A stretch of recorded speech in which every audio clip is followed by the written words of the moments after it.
우리 말씀의 자리로 함께 나아가길 원합니다. 오늘 우리에게 주신 하나님의 말씀은 요한일서 1장 1절부터 4절 말씀입니다.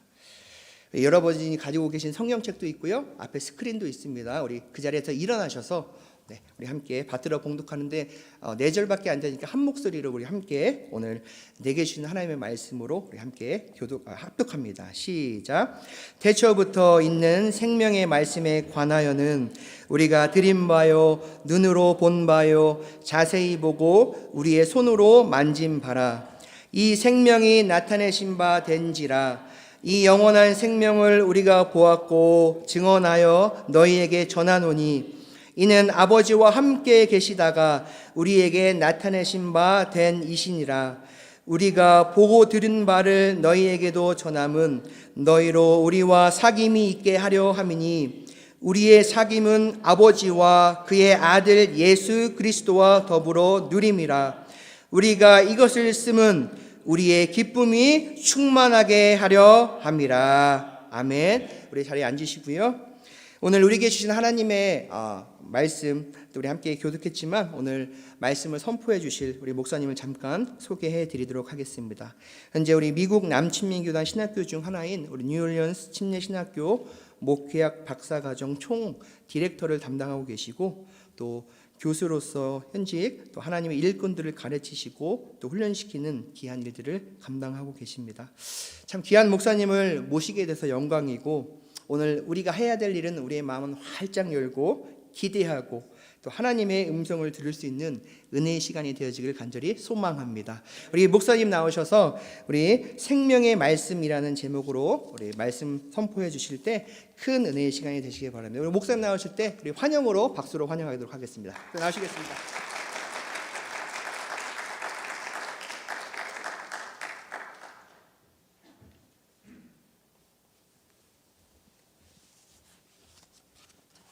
할렐루야, 반갑습니다. 여러분들, 오늘 주일 예배에 나오신 여러분들을 환영하고 축복합니다. 오늘 이 자리에 하나님께서 함께 하셔서 여러분들에게 큰 은혜와 또 사랑으로 또 축복으로 임하게 되실 줄로 믿습니다. 기도하고 시작하겠습니다. 하나님 아버지, 감사와 영광을 돌려드립니다. 주님께서 저희들을 구원하여 주시고 하나님의 자녀 삼아 주시고 이 땅에 살아갈 때에 천국과 영생의 소망을 가지고 살아가게 하시니 감사를 드립니다. 아버지 하나님, 참으로 저희를 사랑하셔서 독생이자 그리스도 예수를 아끼지 아니하시고 보내주신 그 하나님의 놀라운 사랑, 변치 않는 사랑, 하나님 영원 무궁한 사랑을 저희들이 누리며 살아가게 하시니 감사를 드립니다. 하나님, 저희들 주님의 사랑을 본받아서 하나님을 영화롭게 드리며 저희 자신도 저희 자신의 삶을 하나님 앞에 온전히 드리며 살아갈 수 있도록 축복해 주시옵소서. 하나님, 이 아침에 저희들 그 은혜와 사랑을 기억하며 하나님 주님의 말씀을 상고하며 저희들의 믿음을 점검해 보기를 원합니다. 주의 성령께서 저희 가운데 임하시고 이 자리에 함께 하셔서 홀로 영광 받으시며 하나님 저희들에게 깨닫기를 원하시는 귀한 메시지들이 저희들의 심령 속에 깨달아지는 귀한 시간으로 축복해 주시옵소서. 이 시간을 주님 앞에 맡겨드리올 때에 예수님의 이름으로 기도하옵나이다. 아멘. 네, 여러분들 오늘 함께 읽은 요한일서 1장 1절로 4절까지의 말씀을 통해서 생명의 말씀이라고 하는 제목으로 여러분들과 은혜를 나누기를 원합니다. 여러분들이 잘 아시는 대로 요한일서는 사도 요한에 의해서 쓰여진 서신서입니다. 요한이 거의 90세가 다 되어서 약 AD 90년에 쓰여진 그러한 편지라고 볼 수 있습니다. 그 당시에 그리스도인들이 신앙생활을 할 때에 많은 어려움들이 있었습니다. 로마 제국의 많은 권력자들이 교회를 향해서, 믿는 사람들을 향해서 권력으로 핍박하는 시대였고, 또 특히 영지주의라고 하는 이단이 일어나서 믿는 사람들을 잘못된 신앙으로 이끌어가고 영혼을 파멸로 이끌어가는 그런 아주 영적으로 혼탁한 시대가 오늘과 별반 다름이 없는 그러한 시대에 요한이 주의 백성들을 권면하고 올바로 믿음 안에서 살아가도록 하기 위해서 이 편지를 썼던 것을 우리가 알 수 있게 됩니다. 그래서 요한일서는 여러분들이 잘 아시는 대로 아주 작은 분량의 편지입니다. 또 나이가 많은 요한이 편지를 쓸 때에 그 서신서에 여러 가지 장황하게 이야기를 쓰는 것이 아니라 정말로 꼭 교회와 성도들에게 하고 싶은 메시지를 남겨놓은 것이 요한일서의 메시지라고 볼 수가 있는 것입니다. 그래서 오늘날 저와 여러분들이 하나님을 섬기고 주님을 섬길 때에 우리가 혼탁한, 영적으로 혼탁한 시대에 어떻게 우리가 어디에 기준을 두고 어디에 마음을 두고 살아가야 할 것이냐를 생각하면서 요한서신을 읽을 때에 여러분들에게 은혜가 있고 하나님의 귀하신 메시지 음성이 들려질 줄로 믿습니다. 요한일서의 핵심적인 메시지, 오늘 저와 여러분이 함께 읽은 이 1절로 4절까지의 말씀뿐만 아니라 요한서신의 전체의 핵심 메시지를 꼽으라고 한다면 그것은 사도 요한이 여기 1절에 밝히고 있는 대로 생명의 말씀이라고 볼 수가 있어요. 생명의 말씀이라고 했을 때 여러분들이 어려운 게 없습니다. 아주 쉬운 말씀이죠. 생명의 말씀. 그러면 여기에서 말씀이라고 하는 의미는 어떤 의미일까요? 말씀. 여기에 말씀은 여러분들이 여러 가지 의미로 쓰여질 수 있겠지만 말씀이라고 하는 말은 특별히 헬라어에서 로고스라고 하는 말입니다. 여러분들 잘 알고 계시죠? 고개를 끄덕이시는 여러분들이 헬라어 하나를 알고 계시는 거예요. 로고스라고 하는 말씀인데 왜 이 요한은 로고스라고 하는 말을 썼을까요? 로고스는 여러분들이 아시겠지만 기독교 이전에 성경에 쓰여지기 전에 벌써 고대 헬라 시대에 쓰여졌던 그런 단어입니다. 로고스라고 하는 말의 의미는 철학에서 모든 우주 만물의 원리라고 하는 개념을 가지고 있습니다. 그래서 모든 존재하는 모든 만물의 원리가 로고스라고 하는 것입니다. 그러면 요한이 사용한 로고스는 누구를 의미할까요? 예수님을 의미합니다.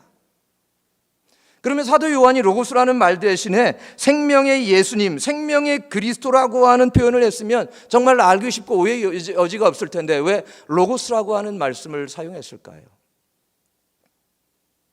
여러분, 사도 요한이 목회하던 시대에 활동하던 시기가 주로 활동하던 무대가 어디입니까? 오늘날의 터키 지역, 서부 지역의 에베소 지역을 중심으로 사도 요한이 목회를 했습니다.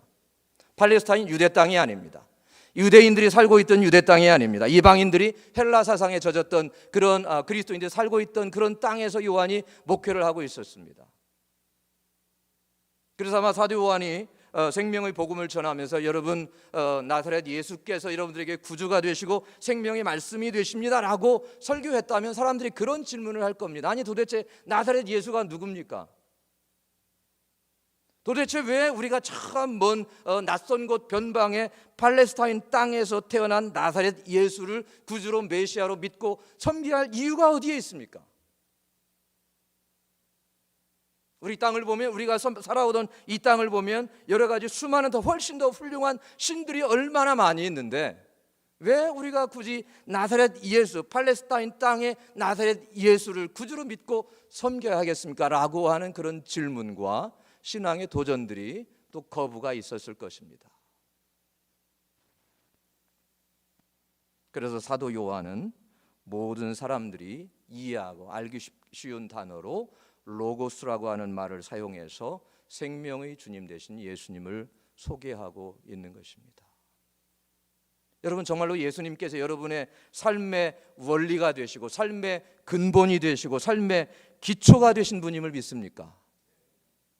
정말로 여러분들의 삶을 주관하시고 다스리시고 인도하시고 여러분의 삶을 통해서 영광 받으시기를 원하시는 분이 주님이심을 믿고 살아가고 계십니까?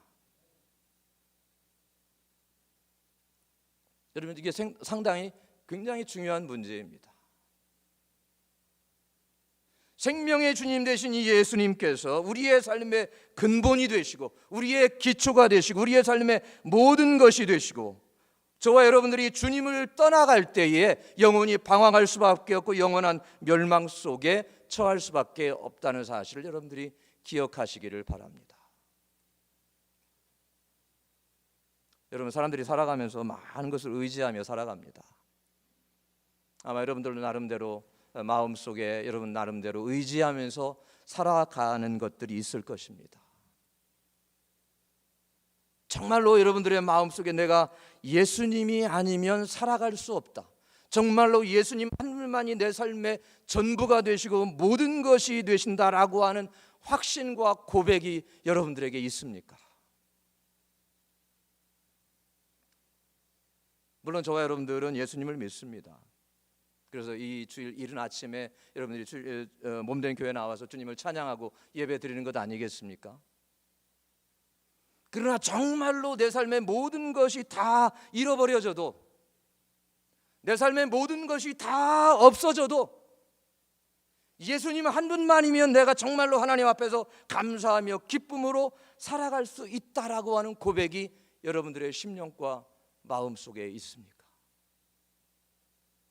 여러분이 초대교회 성도들, 요한이 활동하던 시대, 아니 그 이전에 사도들이 활동하던 시기의 성도들은 그런 확신을 가지고 살았습니다. 예수 믿는 것으로 인해서 모든 것을 빼앗기고 모든 지위를 잃어버리고 때로는 생명을 잃는 위협 가운데 처해 있어도 이들은 주님을 버리지 아니하고 주님을 부인하지 아니하고 주님을 떠나지 않고 주님만을 의지하며 살았습니다. 여러분들이 사도행전을 잘 아시지 않습니까? 초대 예루살렘 교회의 모습들을 보면 그때 얼마나 박해와 어려움과 여러분 핍박이 있었습니까? 근데 참 그 정도 되면 우리가 그런 환경 속에 처하면 낙심하게 되고 낭망하게 되고, 왜 하나님 우리가 주님을 사랑하면서 주님을 열심히 섬기는데 우리에게 이런 어려움을, 이런 핍박을, 이런 환난을 허락해 주십니까? 라고 원망할 수도 있었을 것입니다. 그러나 그 어느 곳에 누구도 하나님을 향해서 원망하거나 믿음에서 돌아섰다고 하는 기록이 하나도 없어요. 오히려 주님의 이름으로 주님 때문에 핍박을 당하는 것을 기뻐하고 감사하면서 하나님께서 우리를 정말로 하나님의 자녀로 합당한 자로 받으셨다라고 하는 그런 확신을 가지고 더 기뻐했다는 것입니다. 역설이죠. 이해할 수가 없는 거죠.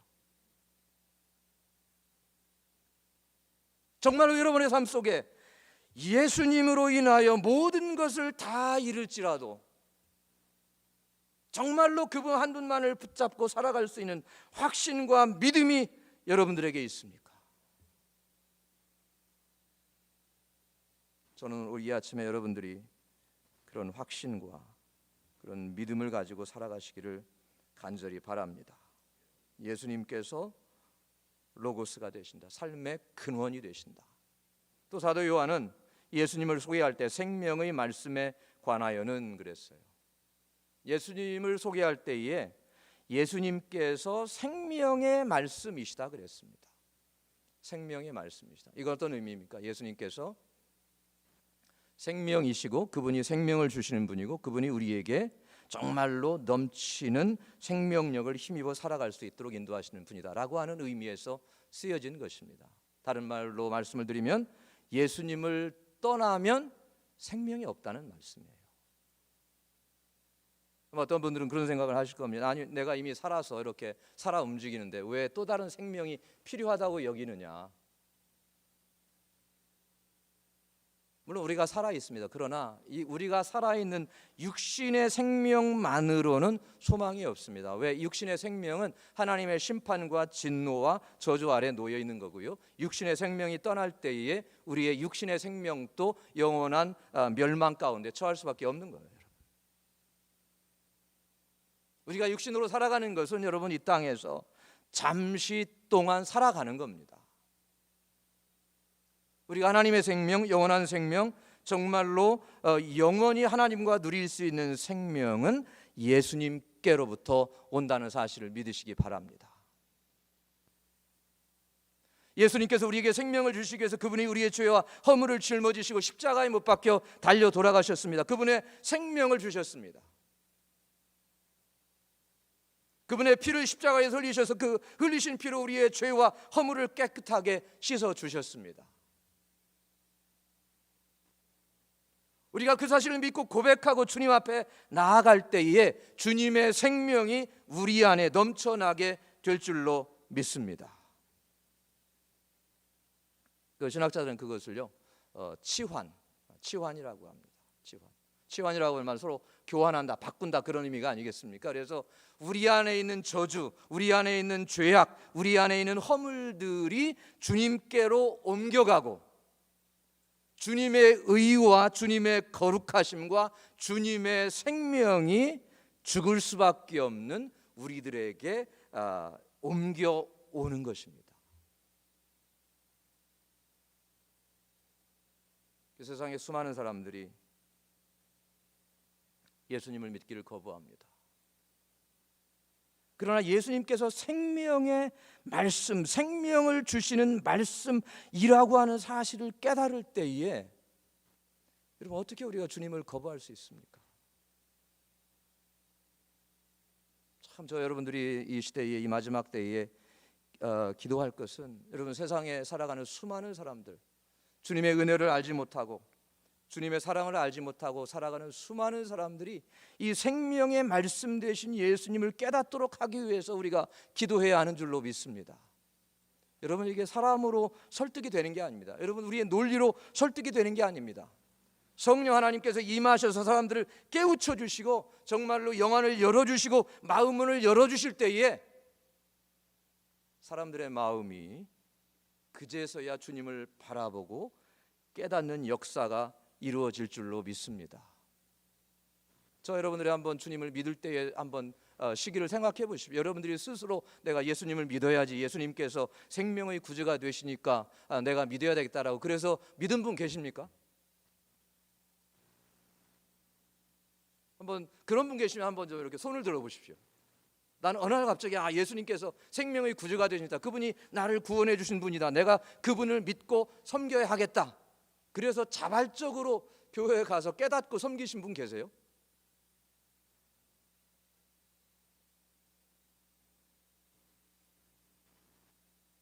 아마 있기는 있을 거예요. 아주 없지는 않을 겁니다. 그러나 굉장히 드문 일입니다.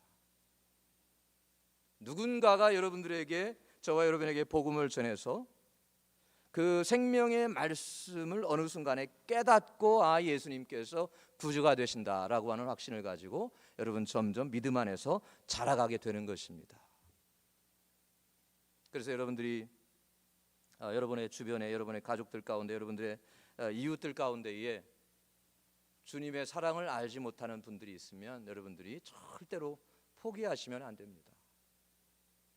여러분 구원받지 못한 사람들이 스스로 자기의 논리로, 자기의 이성으로 복음의 메시지를 깨달을 수가 없습니다.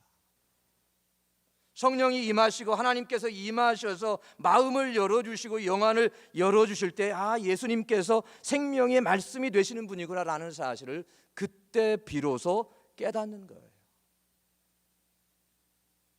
여러분이 예수님과 제자들이 3년 반 동안 육신적으로 지상에서 같이 생활했습니다. 주님의 말씀을 듣고 주님의 음성을 듣고 주님의 가르침을 받았습니다. 그러나 주님께서 하신 말씀을 온전하게 깨닫게 된 것은 오순절날 성령이 임한 후에 그런 역사가 이루어진 거예요. 그래서 여러분들이 주님 오실 때까지 교회가 해야 할 일은 주변에, 여러분들 주변에 이 지역사회에 믿지 않는 사람들, 불신자들, 아직도 이 생명의 말씀을 깨닫지 못하고 살아가는 사람들이 깨닫고 돌이키도록 하기 위해서 여러분들이 기도하시고 간구하시고 전하시고 나누는 그런 역사들이 있어지기를 간절히 바랍니다. 생명의 말씀이다. 또한 여러분 이 말씀은 그냥 이론이 아닙니다. 논리가 아닙니다. 이 예수님께서 생명의 말씀이 되셨다고 하는 것은 단순히 교과서에서 이론으로 가르쳐주는 것이 아니라 이것을 우리의 삶 속에서 경험해야 한다는 것입니다. 여러분 사도 요한이 오늘 말씀을 기록할 때에 이 생명의 말씀에 관하여는 우리가 들은 바요, 눈으로 본 바요, 주목하고 우리 손으로 만진 바라. 이 생명이 나타내신 바 된지라. 이 생명의 말씀이 이 세상에 나타나신 바 되었습니다. 그래서 모든 사람들이 그분을 바라볼 수 있고 귀로 그분의 음성을 들을 수 있고 또 손으로 그분을 만질 수 있도록 하나님께서 우리 가운데에 임하셨다는 거예요. 여러분, 하나님께서 하늘의 높은 곳에 거룩한 곳에 계시고 우리가 이 세상에 살고 있는데 우리가 스스로 하나님을 발견하고 깨닫고 그분을 섬겨야 한다면 절대로 깨달을 수가 없습니다. 그런데 영광의 하나님께서 하늘 보좌를 버리시고 이 땅 위에 사람의 몸을 입고 오셔서 여러분 친히 사람들 가운데에 행하시고 역사하셔서 그분을 보여주시고 하나님의 뜻을 가르쳐주시고 여러분 사람들과 함께 동행하면서 식사하시고 행하셨다는 것입니다. 이게 기독교와 다른 종교의 차이점이죠. 하나님께서 친히 사람의 모습으로 이 땅 위에 오셔서 우리 가운데 행하셨다는 겁니다.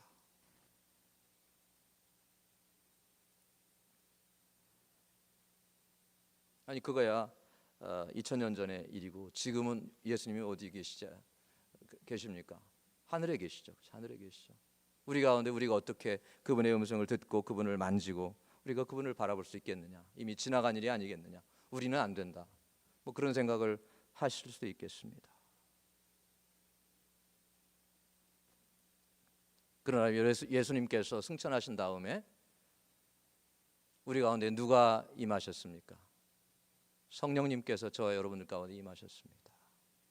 성령님은 여러 가지로 표현이 되지만 예수의 영이라고 그렇게 성경은 말씀하고 있습니다.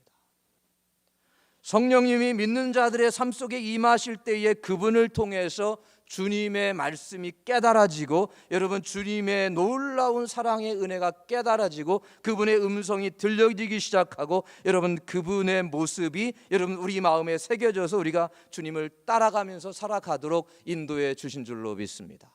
성령께서 우리의 선성이 되시고 인도자가 되시고 안내자가 되셔서 교회와 하나님의 백성들을 여러분 이 땅에서 지상에서 인도해 가시는 줄로 믿습니다. 그분이 우리의 인도자가 되시는 거예요. 지도자가 되시는 겁니다.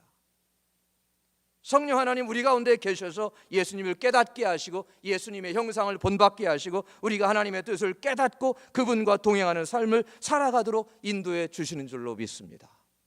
그래서 보혜사 성령이라고 성경은 기록하고 있습니다. 예수님께서 떠나가시기 전에 또 다른 보혜사를 너희에게 보내주겠다. 예수님께서 제자들과 함께 하셨던 것처럼 예수님께서 승천하신 다음에 성령 하나님을 보내셔서 성령 하나님이 교회와 성도들과 함께 하시고 동행하시고 가르쳐 주시고 깨닫게 하셔서 하나님의 은혜의 구원을 알게 하시겠다고 하는 말씀이에요. 그래서 여러분들의 삶 속에 여러분들 각자의 삶 속에 여러분들의 마음 속에 성령님께서 함께 하신다라고 하는 사실을 확신하시기를 바랍니다. 그분은 절대로 어떤 일이 있어도 떠나지 않습니다. 여러분이 부인해서 정말로 그분을 부인하고 거절하지 않는 한 절대로 여러분을 거절하거나 부인하거나 떠나거나 외면하시지 않습니다. 왜? 그분이 오셔서 저와 여러분들 속에 거처를 정하셨다 그랬어요. 거처를 영원히 거주하시는 거예요. 우리가 천국에 갈 때까지 영원히.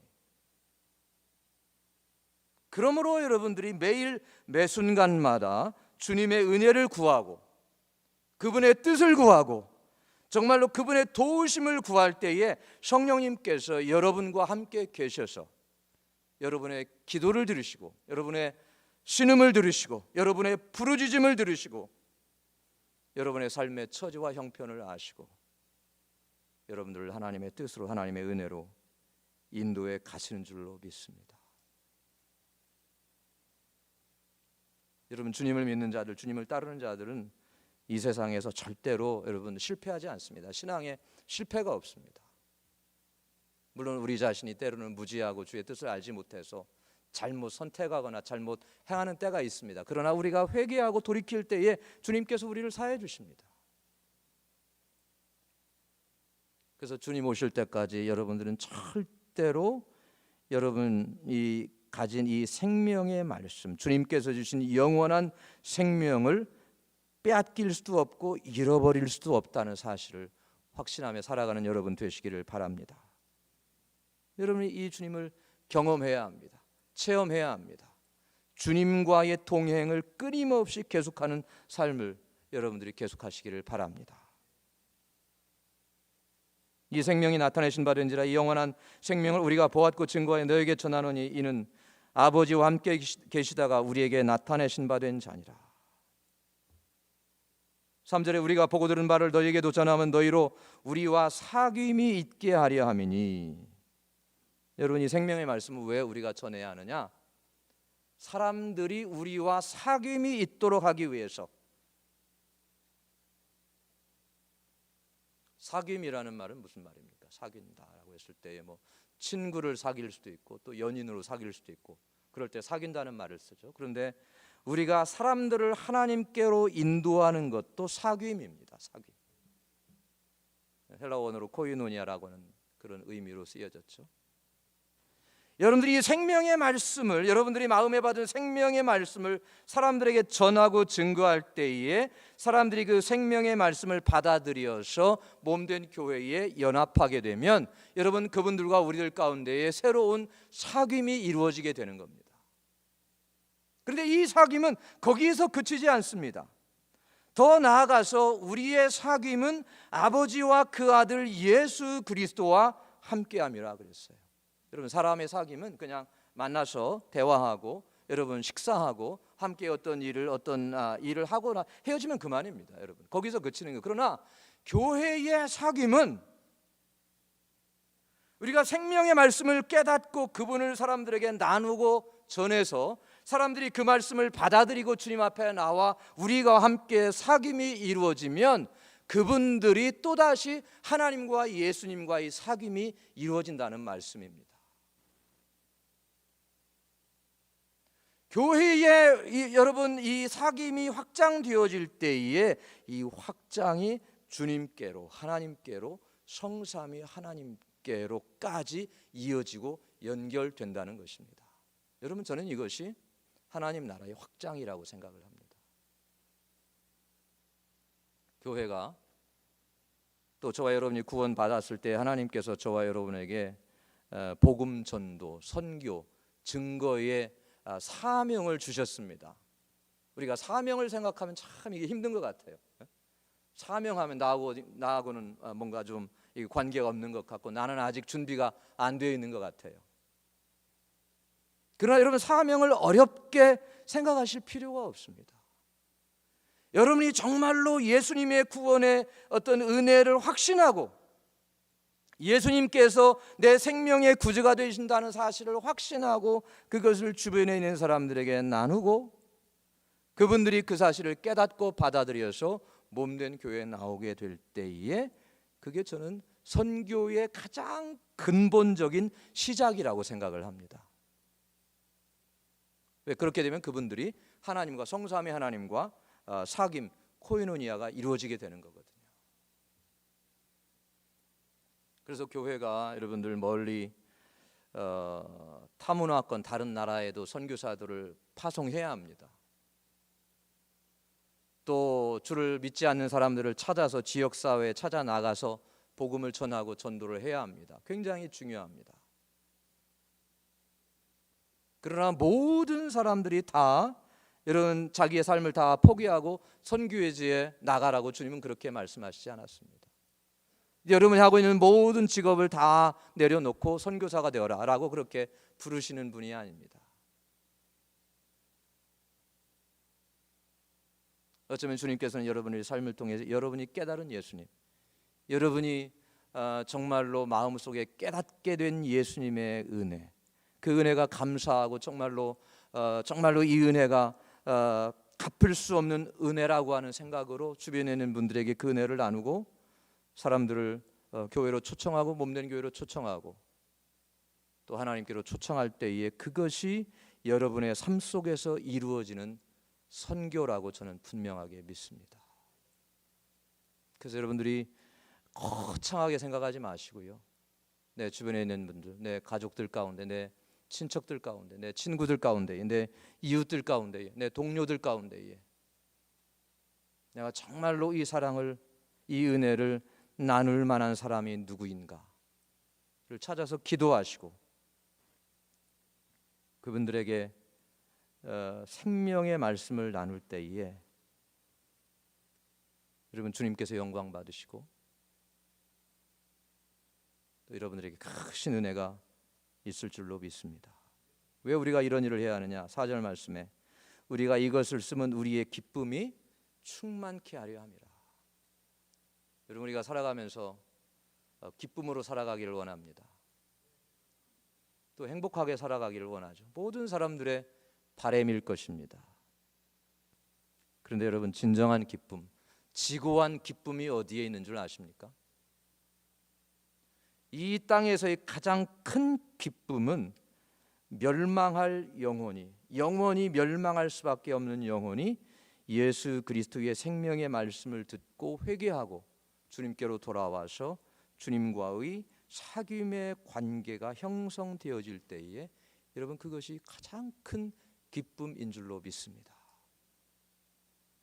여러분들 세상을 살아가시면서 이런저런 기쁨, 즐거움 추구해 보시지 않았습니까? 근데 지나고 나면 남는 게 없습니다, 여러분. 남는 게 없어요. 그 어떠한 즐거움도 이 생명의 말씀을 전해서 전해받은 사람이 깨닫고 회개하고 돌아오는 것보다 더 큰 기쁨이 세상에 없어요. 예수님은 이런 기쁨에 충만해서 살아가셨고요. 사도 바울도 이런 기쁨을 가지고 확신을 가지고 살아갔습니다. 사도들은 이런 기쁨들 때문에 죽음과 환난의 고통 속에서도 그것을 포기하지 않고 열심으로 복음을 증거했습니다.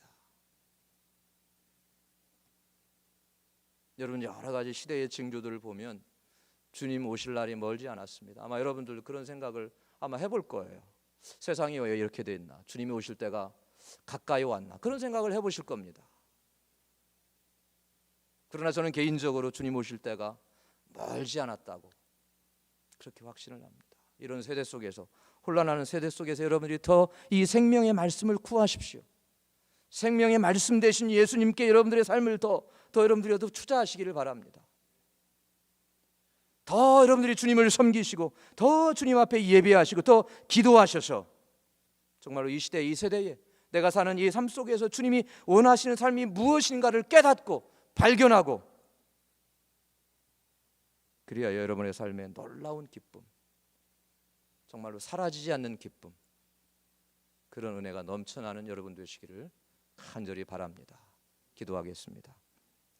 할렐루야. 하나님 아버지 감사와 영광을 돌려드립니다. 우리 주님께서 저희들 구원해 주시고 영원한 생명의 말씀을 깨닫게 하시고 주 앞에 영광과 존귀를 돌리며 살아가게 하시니 감사합니다. 하나님 아버지, 이 땅의 모든 것은 다 지나가고 사라질 것이지만 오직 영원한 주님의 말씀만이 남는 줄로 믿습니다. 저희들이 더욱 주님을 의지하게 도와주시고 주님을 영화롭게 드리며 살아가도록 축복해 주옵소서. 예수님의 이름으로 기도하옵나이다. 아멘.